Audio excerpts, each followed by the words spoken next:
disorder in consciousness. Och ut ur denna illusionen kommer all oordning i medvetandet. And that disorder in consciousness then manifests as disorder in society. Och denna oordning i medvetandet uttrycker sig då i form av oordningen i samhället. Which is why the religious quest is the quest for ending of disorder. Vilket är varför det religiösa sökandet är ett sökande efter att göra slut på oordning. Which is the same as the quest for ending illusion. Som är detsamma som att göra slut på illusioner. And that is the same as the quest for truth. Och det är detsamma som att söka sanning. Because it's only when one perceives the truth that the illusion ends. För det är bara när man förnimmer sanning som illusionen upphör. And unless we concern ourselves with the quest for truth, Och med mindre vi ägnar oss åt att fråga efter sanning, which is self-knowledge, som är självkännedom, we cannot come upon order in consciousness, which is virtue. kan vi inte komma fram till ordning i sinnet som är dygd. And unless there is order in our consciousness, there cannot be order in society. Och såvida inte det finns ordning i våra sinnen kan det inte finnas ordning i samhället. So society is the way it is because we are the way we are. Så samhället är som det är därför att vi är sådana vi är. It's as true in this field of the psyche and, if you like, religious truth. Det är lika sant i ordningen i samhället som det är i religiösa sanningar. As it is true in the world of nature or in science. Och som det är sant i naturvärlden och i vetenskapen. The characteristics of or the properties of a material depend upon the properties of the individual atoms composing it. Egenskaperna hos en material består av egenskaperna hos de substanser som bildar detta. And in the same way, the characteristics of a society depend on the characteristics of the individual composing it. På samma sätt så är egenskaperna och kännetecknen för ett samhälle egenskaper och kännetecken som betecknar individerna som bildar detta. So that is our relationship with our society. Så detta är vårt förhållande till samhället. We are society. Vi är samhället. What we are makes our society what it is. Vad vi är gör samhället till vad det är. That's why you will find that because the mind in India is trapped in casteism, Det är därför som vi ser att sinnet i Indien är format av kastväsendet. the society there has casteism.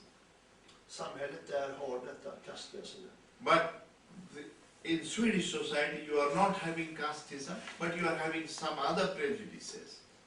I Sverige har ni inte kastväsende, men ni har andra fördomar. And therefore, the prejudices which manifest in society are the prejudices of the individuals. Och därför är det så att fördomarna i samhället är fördomarna i individen. So, all the disorder out there in society, we are all responsible for it. Så all oordning ute i samhället är vi alla ansvariga för. Because to the extent to which we have disorder in our consciousness, we are creating disorder out there in society. För att i den grad som vi har oordning i våra egna sinnen så skapar vi oordning i samhället. And as I pointed out earlier, we are only objecting to flagrant manifestations of that disorder in the form of war or terrorism. Och som jag sa tidigare så är vi bara tillfälliga uttryck för denna oordning i form av krig eller terrorism. And we are not objecting it to its manifestation in the interpersonal relationships. Och vi betraktar inte detta i sina uttryck i förhållande till inre förhållanden. Within our family, within our friendships, I våra familjer eller vänkretsar. within our marriages. I våra äktenskap. But the causation is the same. Men orsakerna är de samma. And it lies in the psyche of man. Och det ligger i människans psyke. And unless we tackle it there, you cannot fundamentally change society. Och om inte man behandlar detta där, då kan man inte förändra samhället. And we'll go into this more in the afternoon when we discuss our relationship with our fellow human beings. Och vi ska gå närmare in på detta i eftermiddag när vi diskuterar våra förhållanden till våra medmänniskor. Because it is in that relationship that this disorder reveals itself. För det är i dessa förhållanden som vår oordning uppenbarar sig. And it's also there that one can learn about it and learn how to free oneself of it. Och det är också där som man kan lära sig om det och lära sig om hur man kan frigöra sig från det. And that is the same question as asking, how does a human being grow in wisdom? Och det är samma fråga som när man frågar sig, hur kan en människa växa till visdom? We know how we grow in knowledge, but how do we grow in wisdom? Vi vet hur vi tillväxer i kunskap, men hur tillväxer vi i visdom? And without coming upon wisdom, there is no transformation of consciousness. Och utan att upptäcka visdom så finns det ingen förvandling i medvetandet. And there is no ending of disorder. Och det finns inget slut på oordningen. Neither in our consciousness nor in society. Vare sig i vårt medvetande eller samhället. I think I'll end it here. Vi slutar. Jo, very much. Gunnar, besättningen kanske kan vi ställa några frågor. We have some time for questions. Yeah.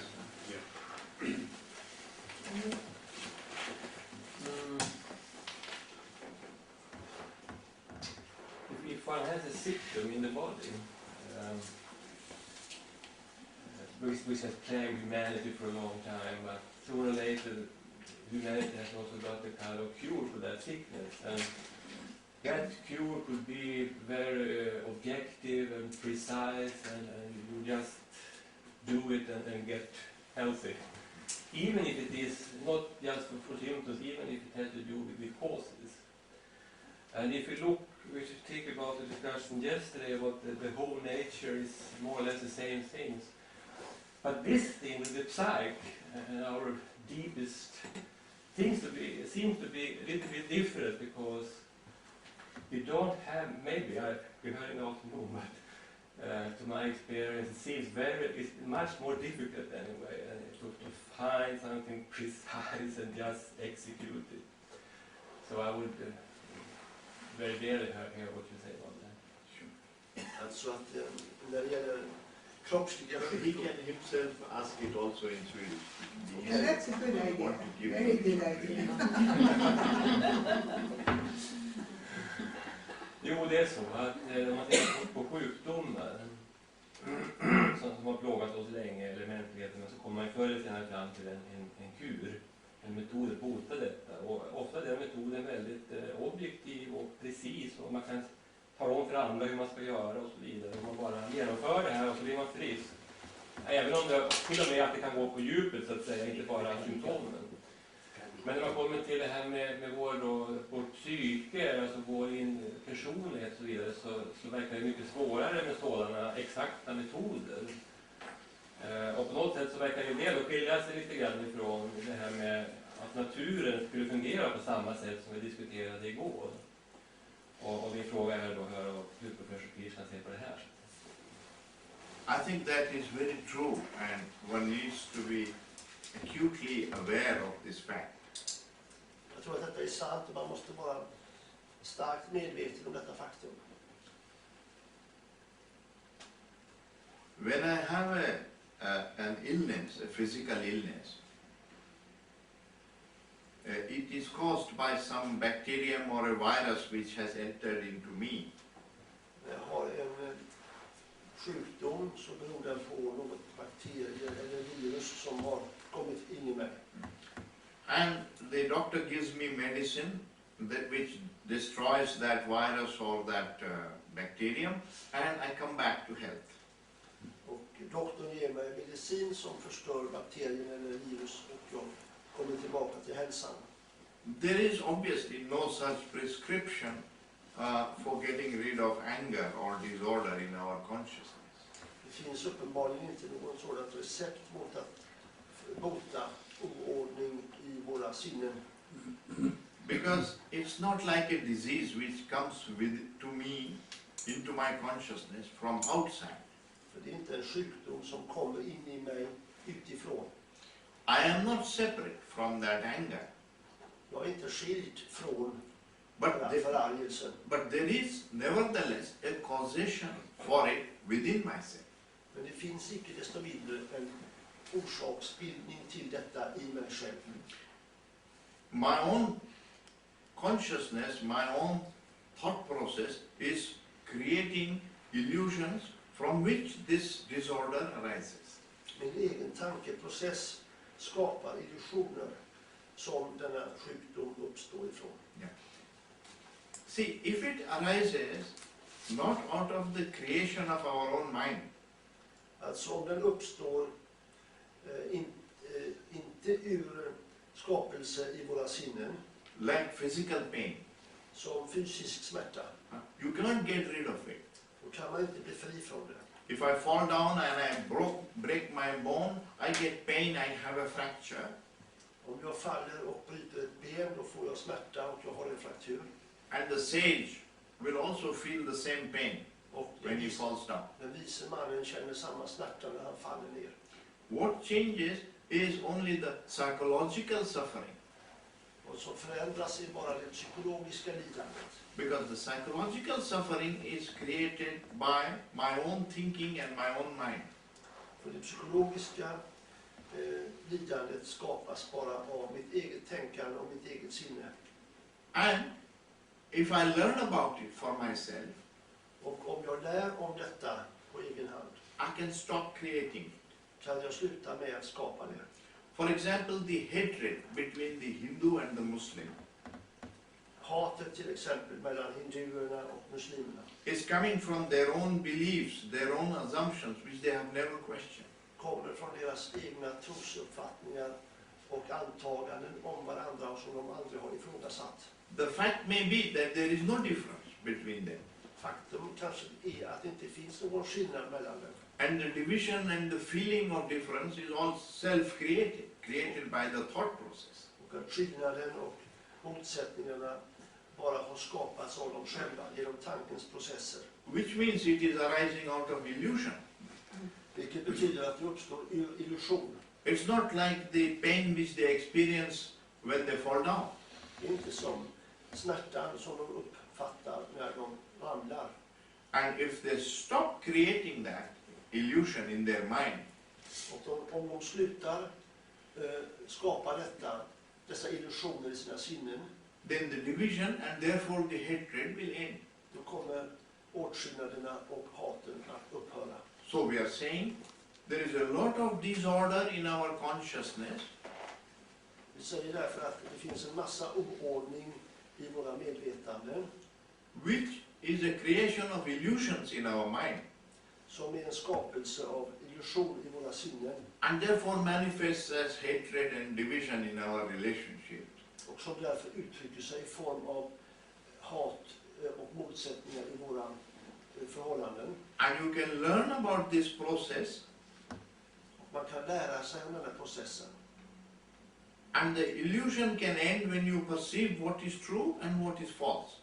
Illusionen tar slut när man förnimmer vad som är sant och vad som är falskt. And when the illusion ends, the division ends, Och när illusionen upphör, då upphör motsättningen. and therefore the disorder ends, the hatred ends. Och därför upphör oordningen och hatet.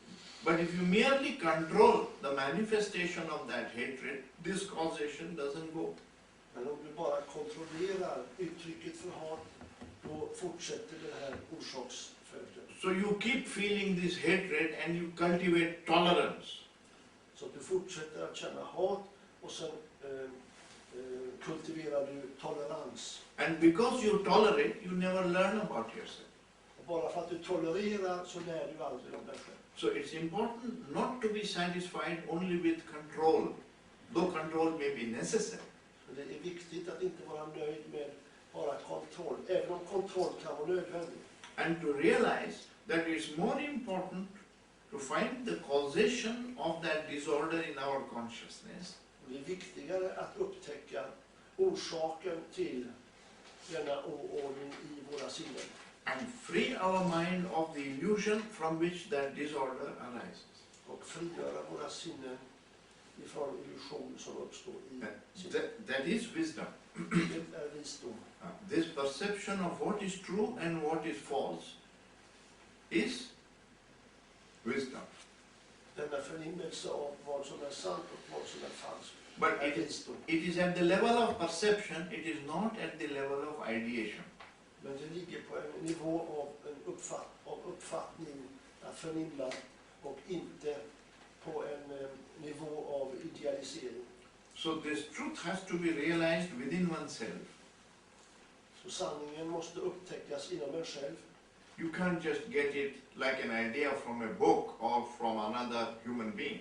Du kan inte få det genom en idé ur en bok eller någon annan människa. And that's what it means, that you have to be a light unto yourself. Och det är vad det betyder att vara ett ljus för sig själv. And that is the religious quest which every human being has to needs for self-knowledge.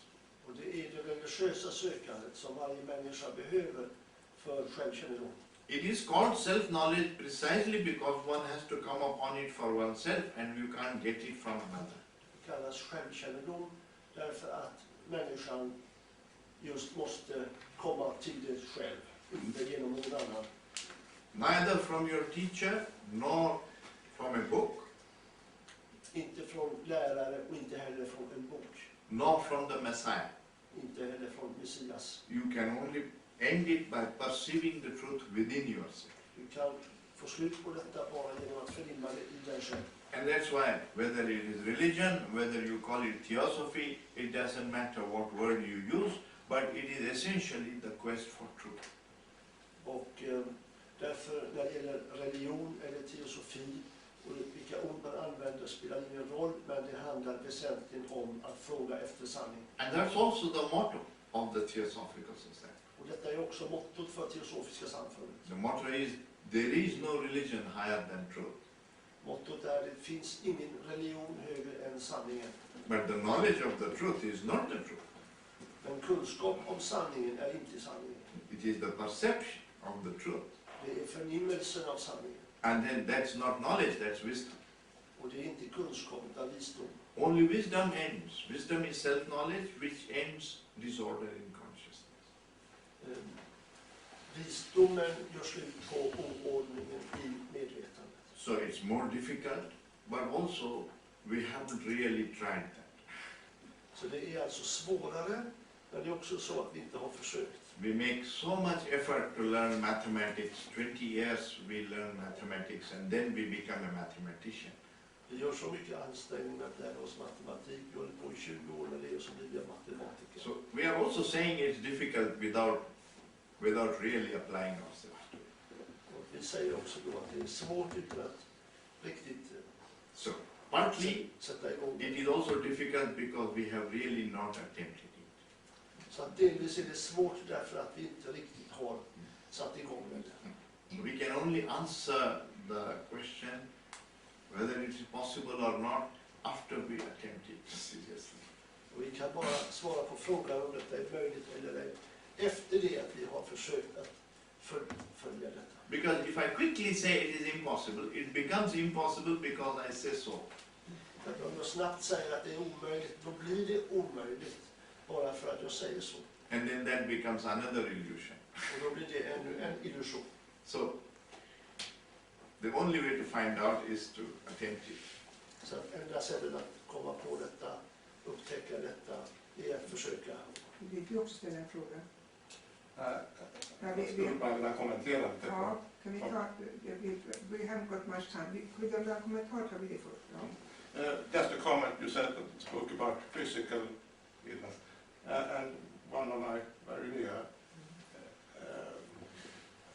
had a problem with anger, and now we have tried with fish oil, and that changed the state of mind quite a lot.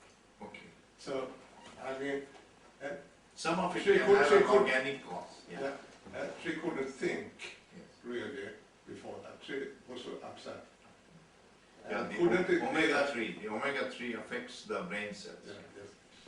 And couldn't it be that many people around us, not maybe that physical, but anyway, part, Of course, you see, Alltså, när det gäller det fysiska och det psykiska så sägs det att det finns en bekant som hade stora problem med sina sinnen och så användes fiskleverolja.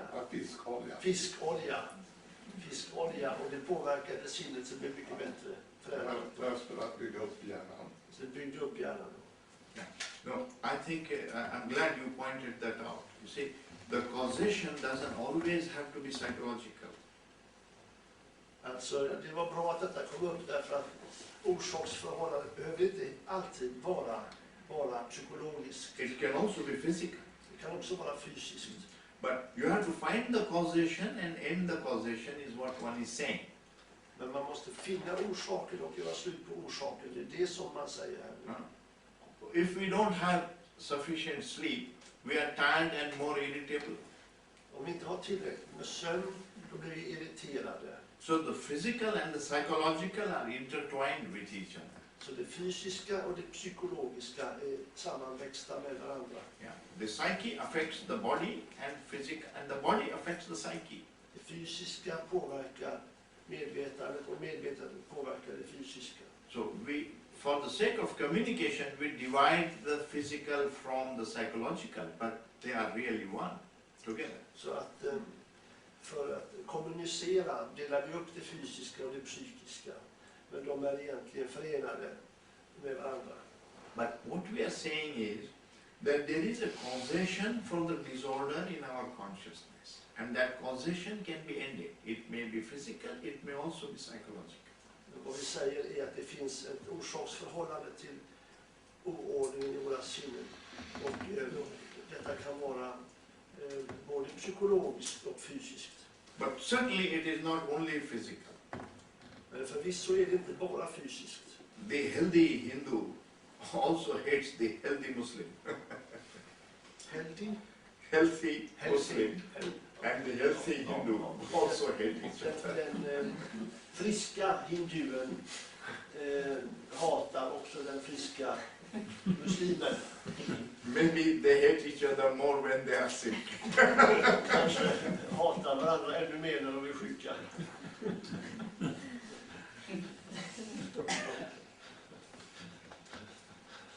Nu har vi väldigt lite, du vill absolut sätta Ja, jag tänkte ta kanske en svår fråga. Ja, men jag tänkte här, kan vi annars, om vi kan ta någon fråga? No, we have still 3 minutes for me. Okej. I don't want to cut short the question time. Okej. Go ahead. Kanske en svår fråga. Men om man vill, vi berör ju samhället, skapa en fredlig värld åt oss och våra framtida generationer, rent praktiskt, så måste man alltså, som jag har förstått Krishna, så menar han ungefär att vi ska ha tillräckligt många människor med oss på någon sorts transformering eller förvandling av sinnet. Och är det skolan eller är det att våra barns uppfostran som är viktig i sammanhanget? För det är ju hot om krig och allt möjligt. Annars får vi i alla fall ha krigen om vi inte får tillräckligt många människor med oss på den här förvandlingen. It has to do with affecting society and the world, and he understands that in order that this change shall come into being, we must have an amount of people along with us. And how do we bring that about? Is it through education in the schools? Because there is always new threats coming in. So the question is, how do we become many enough to bring about the change? You see, to have a lot of people who believe in the same idea but don't have wisdom. You see, you have to translate. Alltså att ha många människor som har samma idé men som inte har visdom. Jag menar ha visdom. He means to have wisdom. He means this. Yeah. But wisdom is an individual thing. Visdom är en individuell sak. You cannot have a collection of human beings with wisdom. Man kan inte ha ett kollektiv av människor med visdom. You can have a collection of people who believe in the same thing. Man kan ha ett kollektiv av människor som tror på samma sak. But wisdom is this ending of disorder in oneself. Men visdom är att göra slut på oordningen i en själv. We can have a group of individuals who are interested in ending the disorder in themselves. Vi kan ha en grupp människor som är intresserade av att göra slut på oordningen i sig själva. Because we can inquire together, because the truth is the same for everybody. För vi kan ställa frågan tillsammans därför sanningen är densamma för var och en. But for that, each one of us has to be aware that we don't really know the truth.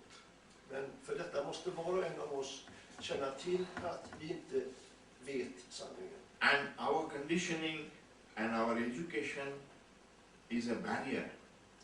Och vår betingning och vår utbildning är en barriär.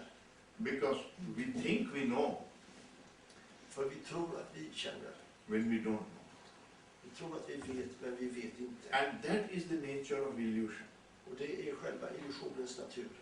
One is not aware of one's own illusions. Man är inte medveten om sina illusioner. If you are aware of the illusion, it ceases to be an illusion. Om du är medveten om en illusion upphör den att vara illusion. For example, fairy tales are illusions. Sagor är till exempel illusioner. But we know them to be illusions. Men vi vet att de är illusioner. Now that means only imaginary things. Alltså bara föreställningar. We don't mistake that for reality, for truth. Vi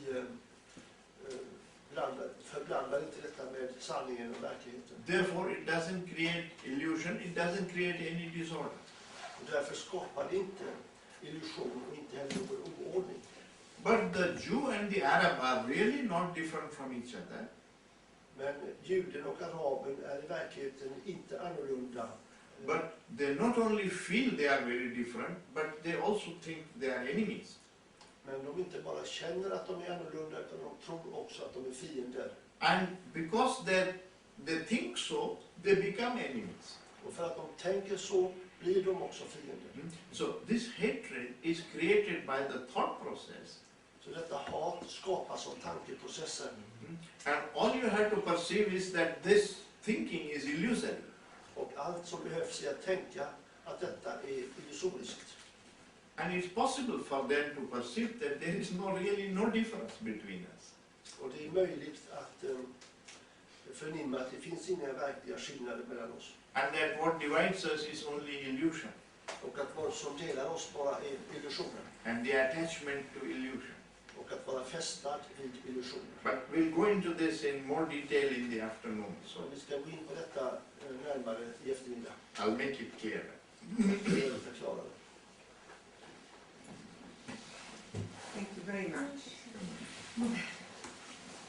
Då är det fritt fram och gå och leta efter när vi kommer ut på frisk luft, hämta nya krafter och så träffas vi här om ni vill. Det är klockan 3 fritt på det här föredraget, men vi kan träffas innan och dricka kaffe om ni vill här klockan 2.